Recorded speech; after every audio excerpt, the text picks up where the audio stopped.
The Galactic Concorde had watched humanity for 50 years before making first contact. They sent tiny probes to orbit Earth's moon. They intercepted radio signals and television broadcasts. They studied everything humans did, and what they saw made them afraid. Humans were warriors. That much was clear from the beginning. Their history was written in blood. They fought over land, over resources, over ideas, over gods. They created weapons that could destroy entire cities in a flash of light. They poisoned their own air and water in the pursuit of power.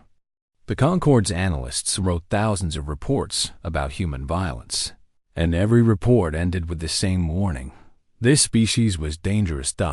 So when the human delegation arrived at Station Meridian for their first diplomatic summit, every alien in the building was nervous. The station's security forces had been tripled. Emergency evacuation routes were checked and rechecked. Medical teams stood ready. Everyone expected trouble. Ambassador Chen Wei-Lin was the first human to step off the shuttle. She was a small woman with gray hair and warm brown eyes. She wore simple clothes in dark blue, and she carried nothing but a small bag.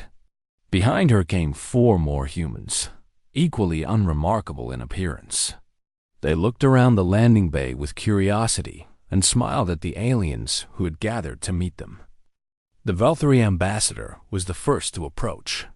His species communicated partly through color changes in their skin, and right now his skin was flickering between pale yellow and dark orange. The human translators had been briefed on this. Yellow meant anxiety. Orange meant fear. "Welcome to Station Meridian," the Valkyrie said through his translator device. "We hope your journey was comfortable." Ambassador Chun bowed her head slightly. "Thank you for having us. We're honored to be here, and we look forward to learning from all of you." The Valkyrie's colors shifted to something closer to gray. Confusion. He had expected aggression, or at least arrogance. Instead, he got politeness. The first diplomatic session was scheduled for the next morning, but Ambassador Chen asked if she could spend the evening meeting informally with other delegates. This was unusual. Most species use the night before a summit to plan strategy and prepare arguments. Chen seemed to want to make friends. She spent 3 hours talking to the Krix representative, a large insectoid creature whose species was known for their military strength. The Krix had conquered 11 star systems and maintained the largest fleet in their sector. Their ambassador expected the human to be impressed or intimidated by this. Instead, Chan asked about Krix art. "Your weavings are famous throughout this region of space," she said. "I've seen images of the great tapestry in your capital city. The colors are extraordinary. How do your artists choose which threads to use?" The Krix ambassador was so surprised that he spent the next hour explaining the history of Krix textile arts. By the end of the conversation, he had promised to send Chun a small weaving as a gift. The pattern repeated itself throughout the evening. Chun met with delegates from 7 different species. She asked about their cultures, their families, their hopes for the future. She listened more than she spoke. She remembered names and small details. She laughed at jokes and expressed sympathy for troubles. By the time she returned to her quarters, the entire station was buzzing with confused chatter. The humans were nothing like the reports had predicted. They were polite. They were curious. They seemed genuinely interested in other species, not as threats or resources, but as neighbors. The Torvan hegemony's ambassador was not impressed. His name was Korvax, and his species had built their civilization on strength. The Torvan believed that power was the only thing that mattered in the universe. The strong took what they wanted, and the weak survived only by being useful to the strong. Korvax had come to this summit planning to establish dominance over the new human arrivals. The first formal session began with Korvax making a demand. The Torvan hegemony claims exclusive mining rights to the asteroid belt in Sector 7, he announced. Any species operating in that region will withdraw immediately or face consequences. This was a common tactic. Korvax expected the other species to argue, to offer compromises, to eventually give him most of what he wanted in exchange for peace. It was how galactic politics worked.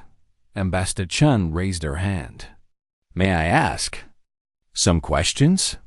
Korvax gestured his permission, expecting her to challenge his claim or make counter-demands. "The asteroid belt in Sector 7 contains rare metals needed for advanced manufacturing," Chun said. "Is that correct?" "Yes," Korvax replied. "And the hegemony's industrial sector has been struggling to meet production demands because of metal shortages. Your population has grown faster than your resource extraction capabilities." Korvax's eyes narrowed. "How do you know this?" "We've been studying public data," Chun said simply. "We wanted to understand everyone's situations before coming here." "Can you tell me more about the shortages? How are they affecting your people?" For the next 30 minutes, Korvax found himself explaining the hegemony's economic problems to a human who seemed to genuinely care. She asked about unemployment rates, about food production, about the political pressures the hegemony's leaders faced. She took notes. She nodded sympathetically. Then she asked about the smaller species who also operated in Sector 7. She learned about their needs, too. A small colony of Mallory depended on those asteroids for water ice. The Vreen used the region for scientific research. By the time the session ended, Chun had outlined a proposal. The hegemony would receive priority access to the most valuable mining sites, addressing their resource needs. The Mallory would keep their water ice operations. The Vreen would continue their research. A joint oversight committee would manage conflicts. Nobody got everything they wanted, but everyone got enough. Korvax left the chamber in a daze. He had come prepared to fight and had encountered something he didn't understand. The human hadn't argued with him. She hadn't threatened him. She had simply found a way to give him what he needed without taking it from anyone else. That night, secure communications burned between the alien delegations. Something strange was happening.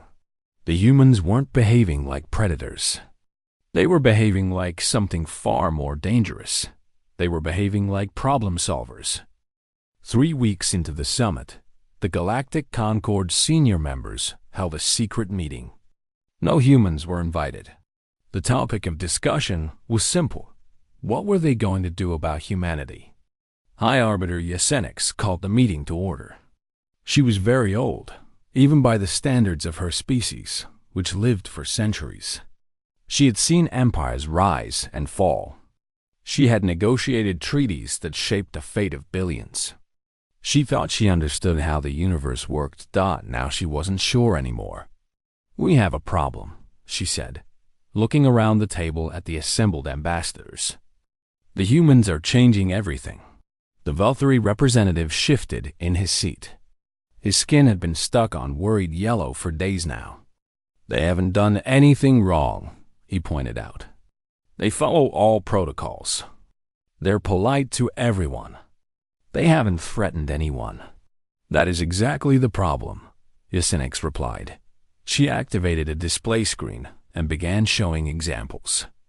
The Crix-Molteri border dispute had lasted for 3 generations. Both species claimed the same region of space, and neither would back down. Diplomatic sessions had gone nowhere. For decades, the humans had resolved it in 2 days. They had done it through private conversations. First with the Crix, then with the Molteri, then with both together. Ambassador Chun had asked questions that no one else had thought to ask. What did each species actually need from that region?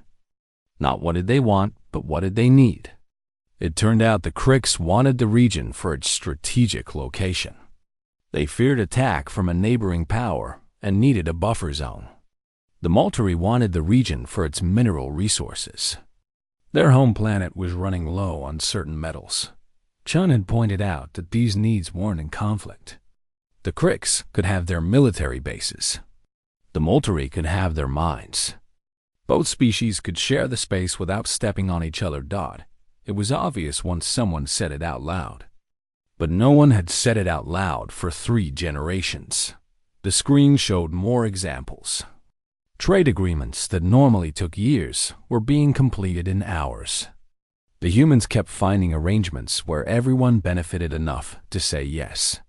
Old grudges were being resolved. Long-standing tensions were easing. They call it win-win thinking, Yacinix explained. Their diplomats are trained to find solutions where all parties gain something. They view zero-sum outcomes as failures. The room fell silent. In galactic politics, every gain required someone else's loss. That was how it had always worked. The idea that this might just be a failure of imagination was disturbing. There's more, Yacinix continued. They're teaching others. Young diplomats from a dozen species had started attending informal sessions with the human delegation. These weren't official meetings. They were more like classes. The humans taught techniques with strange names like active listening and interest-based negotiation. The young diplomats were returning to their own delegations with new ideas. Some of them were even questioning the old ways of doing things. Why did conflicts have to have winners and losers? Why couldn't everyone benefit from cooperation? Korvax of the Torvan hegemony spoke up. He had been quiet since that first session, when Chun had somehow talked him into sharing instead of taking. I spoke with her, he said slowly. The human ambassador. I asked her why they do things this way. Everyone leaned forward. Even Yacinix wanted to hear this. She said humans spent thousands of years killing each other, Korvax continued. Wars over land, over religion, over power. They built weapons that could destroy their entire world. Several times, they came close to actually doing it. We know this, the Velthari said impatiently. That's why we were afraid of them. Let me finish, Korvax said. She told me that after their last great war, some humans started asking different questions. Instead of asking how to win, they asked how to stop fighting. Instead of asking how to defeat enemies, they asked how to make enemies into friends. He paused. She said it took them a long time to figure it out, but they kept working on it. They developed new methods, new approaches, new ways of thinking about conflict. They made peace into a skill that could be taught and learned. The room was very quiet. She offered to teach me, Korvax added. She said the Torvan could be excellent diplomats if we wanted to be. She said our strength could be used to build instead of destroy. Nobody knew what to say to this. The Torvan had been conquerors for 1,000 years. The idea that they might become peacemakers was absurd. But Korvax didn't look like he thought it was absurd. He looked like he was seriously considering it. Why Yacinix made a decision. She would confront Ambassador Chun directly and demand an explanation. The humans must have some hidden agenda, some secret plan. Nobody did things purely for the benefit of others. She found Chun in the station's garden, sitting alone and looking at the artificial stars through the dome ceiling. The human didn't seem surprised to see her. You wanted to speak with me, Chun said. It wasn't a question. How did you know? I've been watching how the other ambassadors look at me. You're all confused and worried. That's understandable. That's unfair. Yacinix sat down across from her. What are you really doing here? What do you want? Chun smiled. It was a tired smile, the smile of someone who had answered this question many times before. We want neighbors, she said. Good neighbors. We want to live in a galaxy where conflicts are resolved through talking instead of fighting. We want to trade with other species, learn from other species, maybe even become friends with other species. That's not how the universe works, Yacinix said. That's not how the universe has worked so far, Chun corrected gently. But it could work that way. It works that way sometimes in some places. We're just trying to make it work that way more often. Yacinix struggled to understand. But what do you gain from this? Why help others if there's nothing in it for you? Chen was quiet for a moment. Do you have children? She asked. I have grandchildren. Many generations of them. Then you understand already, Chen said. You help others because it makes the world better for everyone, including your grandchildren. You cooperate because cooperation creates more than competition ever could. You make peace because war destroys everything you're trying to build.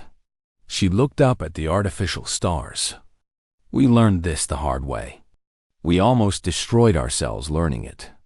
But we did learn it, eventually. And now we're trying to share what we figured out.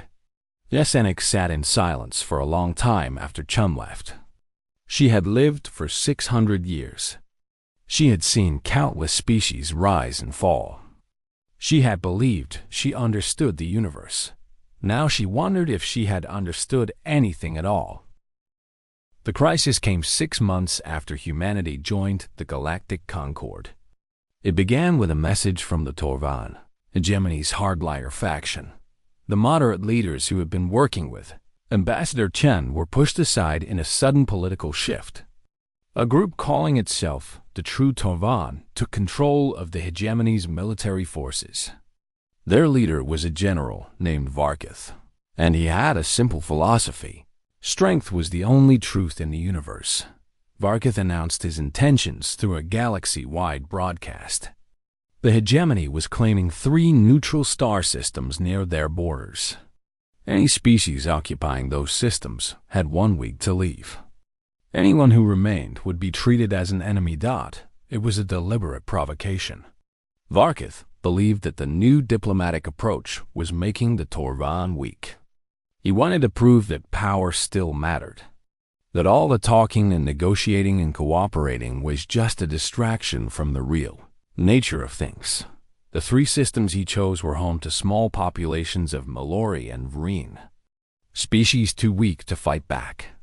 They would be easy targets, and their conquest would send a message to the entire galaxy. The Concord responded the way it always had. Economic sanctions were announced. Military forces were moved into defensive positions. Strongly worded statements were released. Everyone understood how this would end. The Hegemony would take the systems, the Concord would complain, and eventually some face-saving compromise would be reached. The Mallory and Vreen would suffer, but that was how things went for weak species. Ambassador Chun asked for an emergency meeting of the full Concord. When she arrived at the assembly chamber, she looked calm. Too calm, some observers thought. I request permission to attempt direct negotiations with the Hegemony, she said. The room erupted in confused chatter. Direct negotiations? With a faction that had just threatened invasion? It was absurd. It was dangerous. It was typically human. They will not listen, Yesenik said. The hardliners have rejected all diplomatic contact. They rejected contact from the Concord, Chun replied. They might talk to us. Why would they? What could you possibly offer them? Chen was quiet for a moment. Let me try, she said. If I fail, you've lost nothing. If I succeed, we might prevent a war.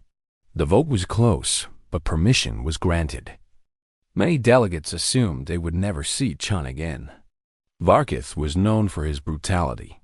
A lone diplomat traveling to Hegemony space was walking into a trap. Chun left that night. She took no guards, no weapons, no backup. She traveled in a civilian shuttle marked with diplomatic symbols. It was either very brave or very foolish, and nobody could decide which. The journey took 3 days.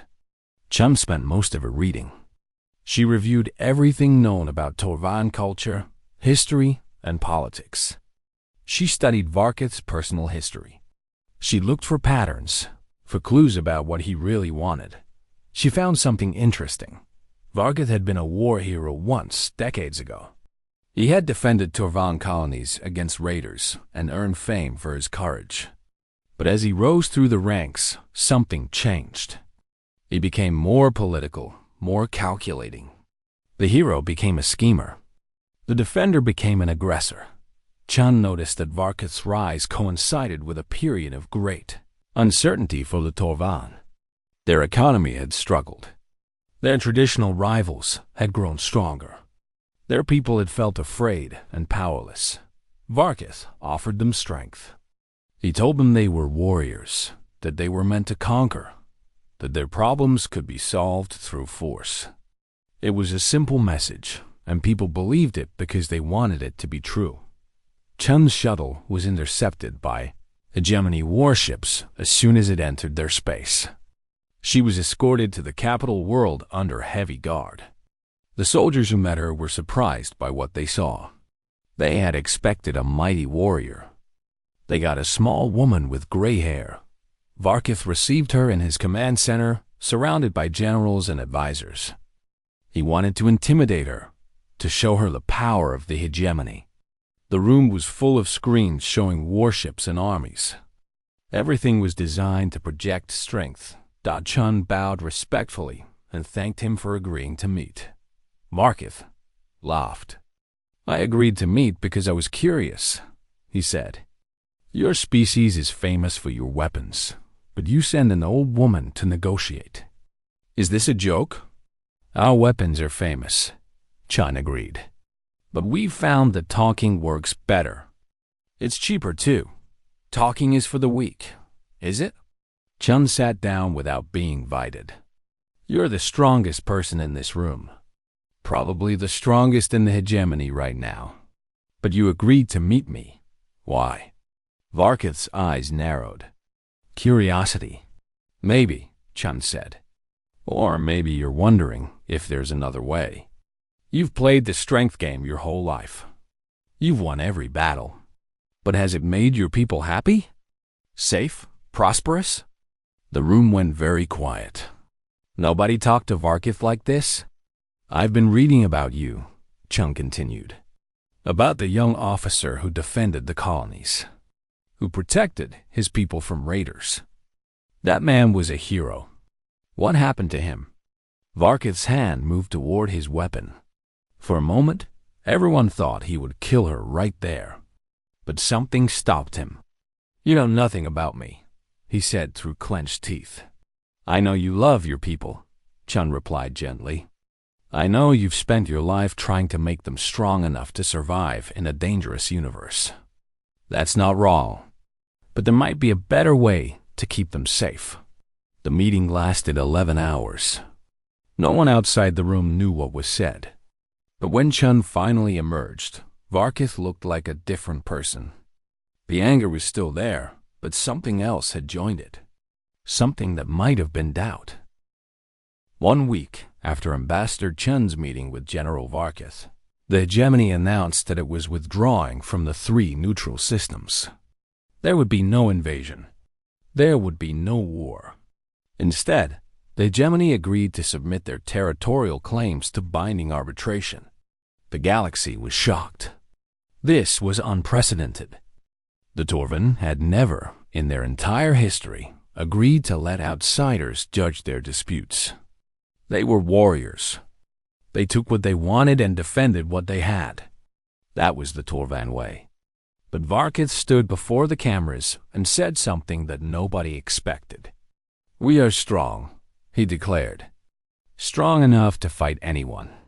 But strength without wisdom is just destruction.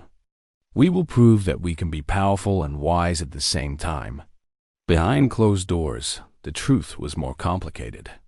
Chun had spent 11 hours talking to Varkith, and during that time, she had done something remarkable. She had listened. Varkith had spent his whole life being feared. No one ever asked what he wanted. No one asked about his hopes or his worries. No one treated him like a person with feelings and doubts. Everyone just saw the general, the warrior, the threat. Chun saw the frightened boy who had watched raiders burn his village. She saw the young officer who had sworn to protect his people no matter the cost. She saw the leader who had become trapped by his own legend, unable to show weakness even when weakness was what he needed. She didn't argue with him. She didn't threaten him. She just asked questions and listened to the answers. And slowly, Over the course of that long night, Varkith began to see himself differently. He wasn't just a conqueror. He was a protector who had forgotten what he was protecting. He wasn't just a warrior. He was a leader who had lost sight of where he was leading his people. Chun offered him something no one else could. She offered him a way out. The humans would become allies of the hegemony. They would share technology and trade. The Torvan would remain strong, but they would also become prosperous. Their children would have futures that didn't involve endless war. In exchange, the hegemony would accept the new way of doing things. Disputes would be resolved through negotiation. Conflicts would be managed peacefully. The Torvan would still be warriors, but they would also be diplomats. It was a hard choice. Varkith knew that many of his followers would see it as weakness. But Chun showed him something important. The hardliners in his own faction didn't care about the Torvan people. They cared about power. They wanted war because war kept them important. Varkith had believed he was leading a movement to save his people. Chun helped him see that he was being used by people who would sacrifice the Torvan for their own ambitions. The decision to withdraw was announced publicly, but the private conversations continued. Human diplomats began working with Torvan leaders to implement the new approach. It wasn't easy. Centuries of warrior culture couldn't be changed overnight. But changes began to happen. Torvan officers were trained in negotiation. Torvan merchants learned to trade instead of raid. Torvan children were taught that there was more than one kind of strength. The process was slow and often difficult, but it was moving forward. The other species watched in amazement. If the Torvan could change, anyone could change. The example spread. More species began adopting the human approach to diplomacy. Old conflicts were resolved. New partnerships were formed. High Arbiter Yesenix called another meeting, 1 year after the hegemony crisis. This time, the humans were invited. "I owe you an apology," she said to Ambassador Chun. "When you first arrived, I thought you were dangerous. I was afraid of what you might do to us." Chun smiled. "Were you wrong?" "No," Yesenix admitted. "You are dangerous, but not in the way I expected." She looked around the room at the assembled ambassadors. Representatives from species that had been enemies for generations now sat side by side. Trade agreements connected worlds that had never communicated before. A new era was beginning. "You've changed everything," Yesenix said. "The old ways are dying. The universe we knew is being replaced by something different." "Is that bad?" Chun asked. Yesenix thought about it for a long moment. "Ask me in 100 years," she said finally.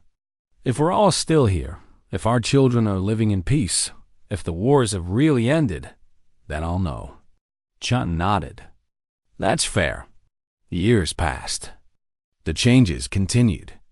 Humanity became known throughout the galaxy, not for their weapons, which were impressive, but for their diplomacy, which was terrifying in a completely different way. When humans arrived to negotiate, conflicts ended. Not because the humans forced anyone to stop fighting, but because they somehow helped everyone involved realize that fighting was the worst possible choice. They called it the human method. Other species tried to copy it, with varying degrees of success. The techniques could be taught, but the spirit behind them was harder to transfer. It required something that didn't come naturally to most species, the genuine belief that everyone's needs mattered. Humans weren't perfect. They made mistakes. Sometimes their negotiations failed. Sometimes old hatreds proved too strong even for their methods. But they kept trying, kept learning, kept improving. Every failure taught them something new. Ambassador Chun retired eventually. She returned to Earth and spent her final years teaching young diplomats.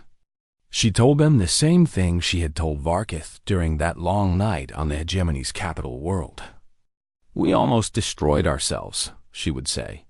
We built weapons that could end our whole species, and we came close to using them. But we learned something in those dark years. We learned that we had a choice. We could keep fighting until no one was left, or we could learn to live together. She would pause and look at her students. It wasn't easy. It took generations. We failed more times than we succeeded. But we kept trying because the alternative was extinction. And eventually, we figured it out. The galaxy remembered humanity for many things. Their science, their art, their strange mixture of violence and kindness. But mostly, they remembered the humans as the species that had learned to turn conflict into cooperation. When asked how they did it, the humans always gave the same answer. We got tired of dying, they would say. So we learned how to live. It was simple, really. Simple enough that anyone could understand it. And yet it had taken humanity thousands of years of suffering to discover. Now they offered that hard-won wisdom to anyone willing to learn. The galaxy had prepared for human weapons. They had built defenses and trained soldiers and imagined apocalyptic battles. They had been ready for war. They had not been ready for peace.